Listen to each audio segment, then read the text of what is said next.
What's up guys, C113 here, and in today's video we're going to be unboxing and installing the Philtop activated charcoal cabin air filter on the 2022 F150 Lightning.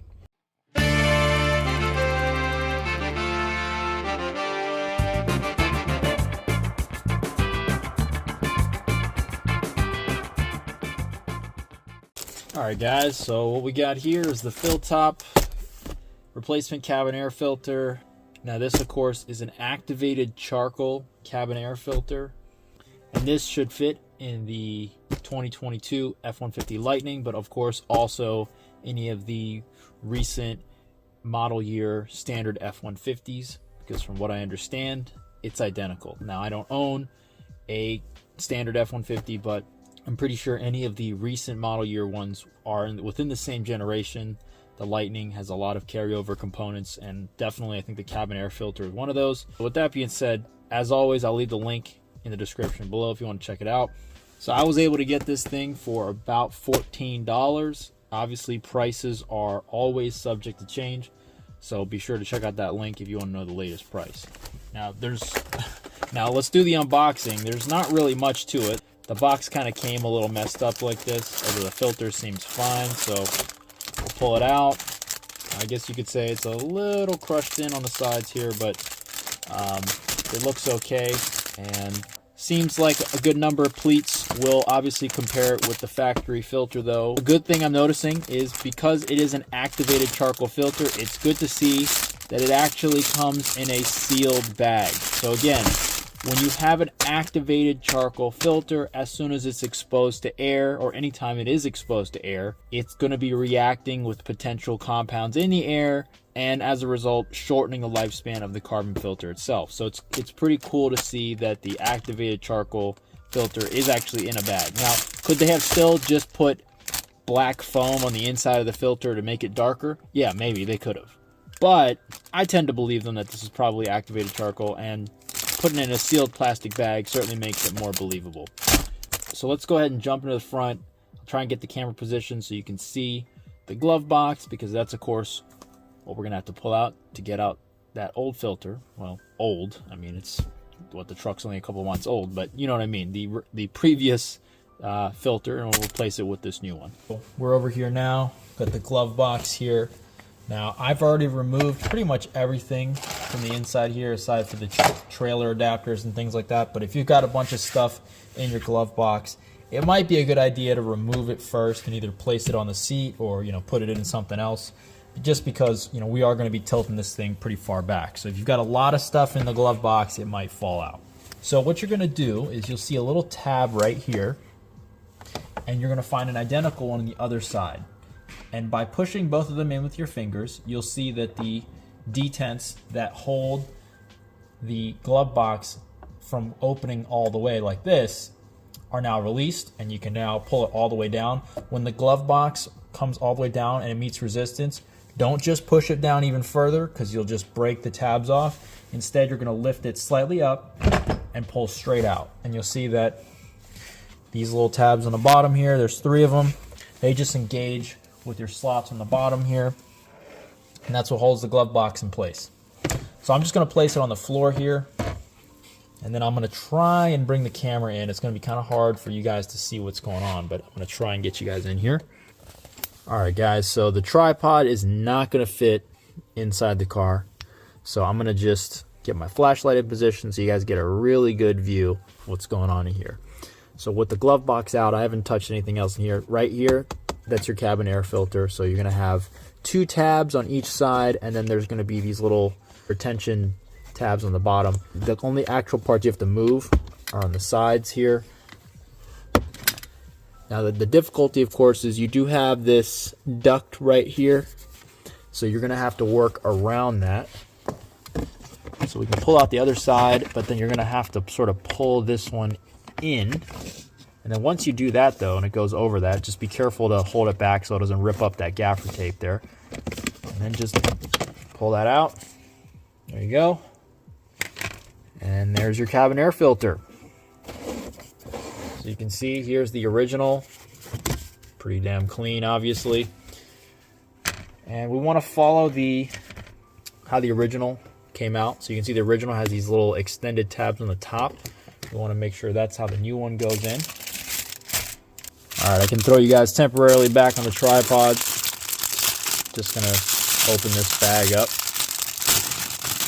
All right.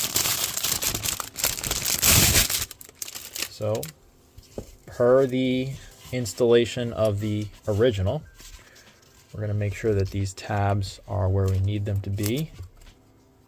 Let's take a look. Let's make sure. So the tabs were like this. Interesting.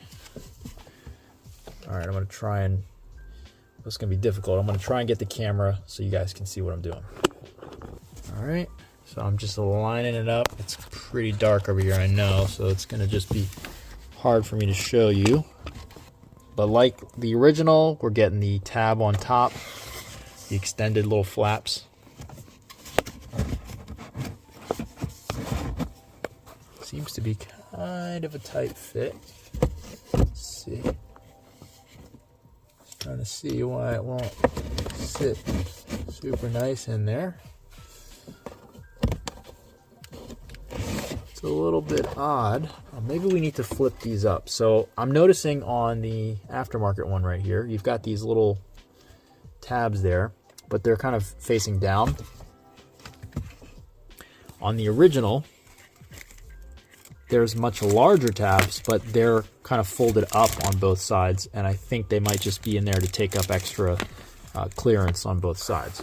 So I'm gonna try that. We're gonna, you know, these are a lot stiffer, but I'm gonna try folding these up and then wedging it in there that way, because I think what's happening is because they're down, they're causing too much, giving the filter a little too much height. So, oh, actually, yeah, we're gonna take a quick look here and compare the number of pleats.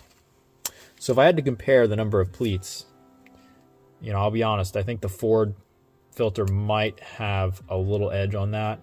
But again, I don't really think it matters nearly as much as, let's say, an engine air filter, because there's not nearly as much volume. And, you know, even though this is a new filter, there are some bugs and things in there. So you can see that it's not like it's not a complete waste that we're changing it out now.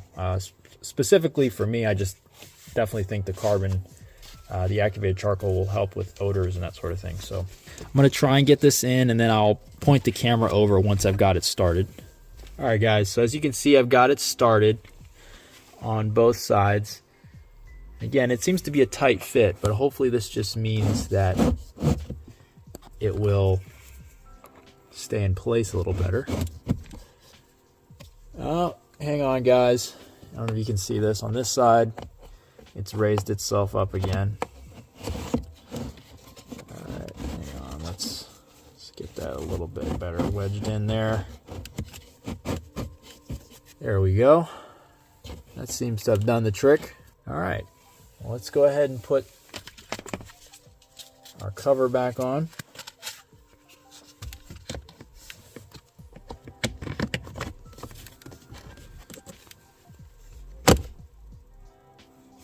All right, now that we've got both these bottom tabs lined up, it should just be popped into place. There we go. All right. All right, guys, our last step here, of course, is going to be getting our glove box back into place. So make sure you kind of come down to that extreme angle that it was at before. And the tricky one to line up is usually the one on the far side. This one usually slips right in.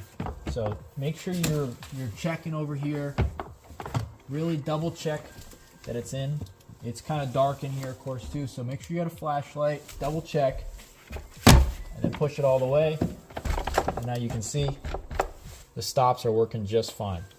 All right, guys, so let's go ahead, jump back in the driver's seat, and we'll try out that climate system. See if it seems to work, and see if we notice any weird noises or blower restrictions. All right, guys, so here we are back in the truck. Let's go ahead and turn the HVAC back on. Got the fan on level 3. We'll bring it all the way up. And I'm not noticing any super weird smells or noises. There's no like whistling sounds. So it does seem like this filter fits just fine. So I think that's a job well done. Super simple upgrade. Now obviously I'm not suggesting you guys have to go out there and toss out a perfectly good new cabin air filter, but if you drive your truck a lot, and you know, smells and allergens and that sort of thing are, you know, a concern of yours, I certainly think an aftermarket filter with an added carbon element, just to take up some of those odors and potential gases and stuff, you know, it can't hurt, right? So if you guys are looking for it, like I said, I'll leave the link in the description below. So definitely check it out if you're interested. I think it's a worthy upgrade, especially since you're supposed to replace it every 3 months or 12,000 miles. Depending on how much you drive the truck, you might have already hit that, so it's not a bad idea. So why not replace it with something better? Anyway, guys, if you liked the video, be sure to give me a like. If you have any questions, comments, or your own experiences with the Philtop cabin air filter or any of the other activated charcoal air filters for the F150 Lightning, definitely leave your experiences in the comments below. I know I'd love to hear about them. And as always, if you want to see more, don't forget to get subscribed.